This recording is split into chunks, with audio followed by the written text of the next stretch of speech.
ओम शांति। आजकल हम लोग डिस्कस कर रहे हैं परमात्मा इस विषय के ऊपर में, क्योंकि अगर एक ये सब्जेक्ट क्लियर हो जाए तो दुनिया के 99% झगड़े खत्म हो जाएंगे। देखिए, चाइनीज चाहते हैं कि बुद्धिज्म जो है या चाइनीज उनका जो धर्म है उसका राज्य सारी दुनिया के ऊपर में हो। मुस्लिम्स चाहते हैं इस्लाम जो है सारी दुनिया में फैल जाए और पूरी संसार के ऊपर में इस्लाम का राज्य हो। क्रिश्चियन भी यही चाहते हैं।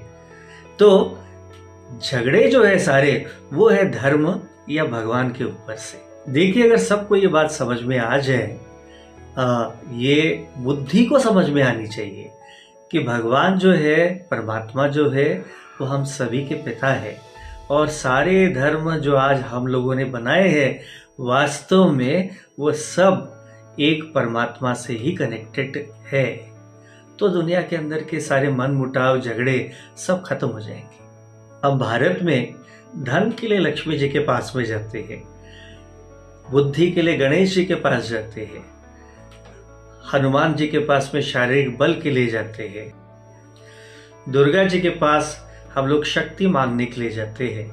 देखिए, दिखाया जाता है कि ब्रह्मा जी को रचना का कार्य दिया गया है, विष्णु जी को जो रचना की गई है उसके पालना का काम है, और जब ये रचना अपने तामसिक स्वरूप को प्राप्त होती है तब इसका विनाश जो है वो शंकर जी को दिया गया है। अर्थात इन देवी देवताओं की तरफ एक एक टेबल दिया गया है, एक एक शक्ति इन्हें दी गई है। लेकिन प्रश्न ये उठता है कि इन सबको ये एक एक शक्ति देने वाले सर्वशक्तिवान कौन है। देखिए, भगवत गीता इस बारे में बड़ा ही सुंदर एक्सप्लेनेशन देती है। एक श्लोक भगवत गीता में आता है जिसका अर्थ है कि अर्जुन भगवान को पूछते हैं कि आप कौन है और मैं आपका अनुभव, आपका दर्शन कैसे कर सकता हूं।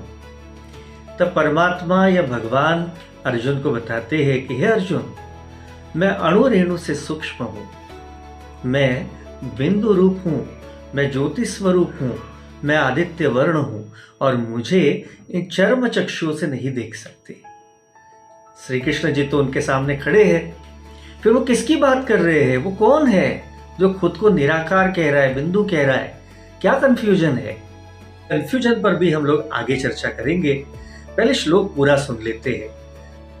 तो परमात्मा कहते हैं, मैं बिंदु रूप हूं, मैं ज्योति स्वरूप हूं, मैं ब्रह्मा विष्णु महेश इन तीनों का रचयिता हूं, मैं शिव हूं।